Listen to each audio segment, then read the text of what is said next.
नमस्कार, केबीटीवी Bharat news channel में आपका स्वागत है। आपके साथ मैं नमिता और आइए नजर डालते हैं कुछ खास खबरों। जय हिंद साथियों, मेरा नाम कांस्टेबल जीडी रयूफ अंसारी है। मैं केंद्रीय अर्धसैनिक बल सशस्त्र सीमा बल में कार्यरत हूँ। मैंने हलिया थाना क्षेत्र अंतर्गत देवरी बाजार में ज़मीन खरीदकर 2 कमरे के मकान का निर्माण किया था, जिसके प्लास्टर का काम बाकी था और मेरी छुट्टी ख़त्म हो गई थी और मैं वापस ड्यूटी ज्वाइन कर लिया। जिस दौरान संतोष कुमार नाम के स्थानीय दबंग ने सरंगाई बस मेरे घर पर कब्जा कर लिया। जैसे मुझे उसकी सूचना मिली, मैंने आकर उनसे अपना मकान खाली करने को कहा तो उन्होंने खाली करने से मना कर दिया और कहा कि अगर हाथापाई करेंगे, जोर ज़बरदस्ती करेंगे तो हम आपके ऊपर ST SC लगवा देंगे और आपकी नौकरी खा जाएंगे। सर, इस असामाजिक तत्व से लड़ते लड़ते अपने घर को खाली कराते कराते आज 4 वर्षों का समय बीत चुका है। मैं परेशान और हताश हो चुका हूँ। उसने मेरे ऊपर मेरे घर में घुसने के पश्चात उल्टा मुकदमा चला रखा है। बताइए, मैं अपने ही घर में रहने के लिए मुकदमा लड़ूंगा? बताइए, जिस समय मैंने वो घर बनवाया मैं छत्तीसगढ़ में तैनात था। वो इतनी टफ सिचुएशंस का पैसा मैंने उस घर में लगा रखा है। मेरा ज़मीर गवाही नहीं देता है कि मैं अपने ही घर में लगाए हुए पैसे के लिए मुकदमा लड़ूं, उसमें रहने के लिए मुकदमा लड़ूं। मैं अभी पिछले सोमवार को फिर यहाँ आया था, रिक्वेस्ट की थी, मीडिया के साथी बंधुओं के माध्यम से रोकर गिड़गिड़ाकर जो बन सका मुझसे उस तरीके से मैंने रिक्वेस्ट की, अपनी बात पहुंचाई, कहा कि मेरा घर खाली करा दीजिए, मेरा घर मुझे वापस दिला दीजिए। आज 1 हफ्ते का समय बीत चुका है। वो सरहंग, वो गुंडा आज भी खुलेआम हमारे सभ्य समाज में घूम रहा है, जबकि ऐसे असामाजिक तत्वों की जगह मेरे हिसाब से सलाखों के पीछे होनी चाहिए। मैं अकेला परेशान हूँ, आज यहाँ अकेला खड़ा हूँ। कल ये किसी के भी साथ हो सकता है, किसी के परिवार के साथ भी हो सकता है। आज मेरे साथ हुआ है, कल आपके साथ, कल किसी और के साथ, कल आपके और हमारे बच्चों के साथ हो सकता है। मैं अकेला खड़ा हूँ, मेरे साथ कोई नहीं है, लेकिन आप लोगों से आग्रह है कि आप लोग आगे आइए, मेरी बात को आगे पहुँचाइए।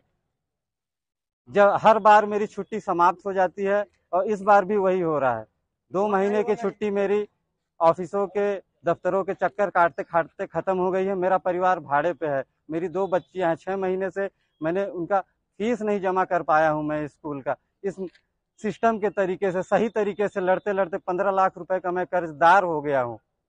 इतना टेंशन रहता है और सिस्टम से लड़ने के बाद आज ये स्थिति है मेरी। इसलिए मैंने सोच लिया है कि अब मैं इसको अंजाम तक पहुंचा के रखूंगा और मैं देखना चाहता हूं कि न्याय मिलेगा कैसे आखिर इस देश में।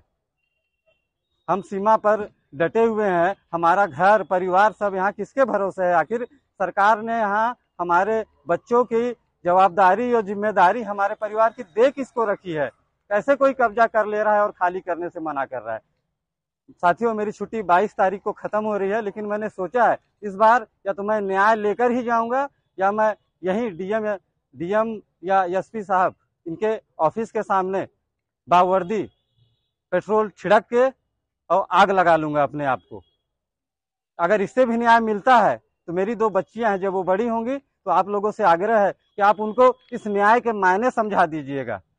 और मैं आप लोगों के माध्यम से अपने डिपार्टमेंट के सभी सीनियर्स से माफ़ी चाहता हूं कि शायद मुझे पता नहीं है कि ये तरीका सही है या गलत है न्याय मांगने का, लेकिन मैंने हर तरीका अपना लिया और इस न्याय के लिए मैं आज रोड पर खड़ा हूं और दर दर ठोकरें खा रहा हूं सर।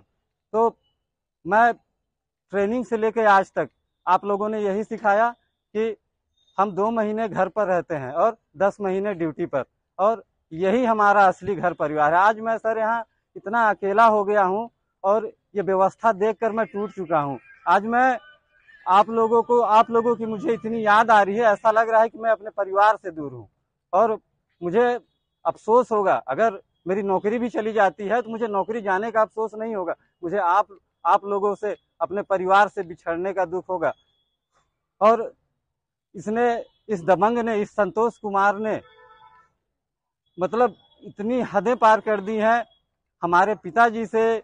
मतलब खुलेआम बाजार में ये कहना कि ऐसा फौजी हमने बहुत देखा है, फौजी माने क्या होता है, हम देख लेंगे, कुछ नहीं कर पाएंगे, दौड़ा रहे हैं 4 साल से, 5 साल से, 20 साल 40 साल दौड़ाएंगे, उसके बाद भी अपना मकान नहीं ले पाएंगे। तो साथियों, मैंने तो ठान लिया है कि मैं तो इसे बता के रहूंगा कि फौजी क्या होता है, और इस मुद्दे को, इस मसले को, इस मामले को मैं या तो वहां तक पहुंचा दूंगा कि इस सरहंग संतोष कुमार के केस को देखकर जितने भी और असामाजिक तत्व हमारे समाज में हैं, वो किसी फौजी या उसके परिवार के ऊपर जब भी नजर उठाएं गलत तरीके से, नुकसान करने के तरीके से, किसी अपराध को करने के लिए, तो वो सोचें कि हमारा हाल भी संतोष कुमार की तरह होगा और हमारी जगह सलाखों के पीछे होगी। साथियों, मैं आप लोगों के माध्यम से आज ये इस कानून व्यवस्था से, इस पूरे सिस्टम से ये मांग करना चाहता हूं कि 22 तारीख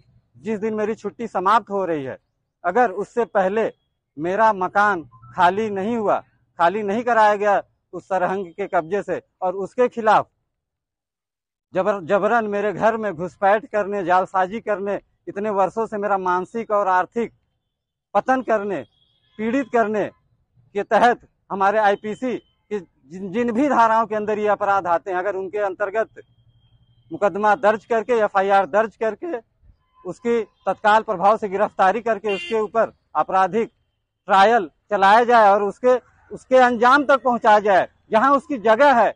मैं कहना चाहता हूं कि ऐसे असामाजिक तत्वों का, ऐसे घिनौने और गंदे लोगों का हमारे सभ्य समाज में कोई काम नहीं है। इनकी असली जगह जेल की सलाखों के पीछे है। मैं आप लोगों से निवेदन करता हूं कि आप लोग जो भी हैं, जहां भी हैं, जहां से भी मुझे सुन रहे हैं, मेरा साथ दीजिए और इस दबंग को इसकी असली जगह पर पहुंचाने में मेरा सहयोग करिए। जय हिंद।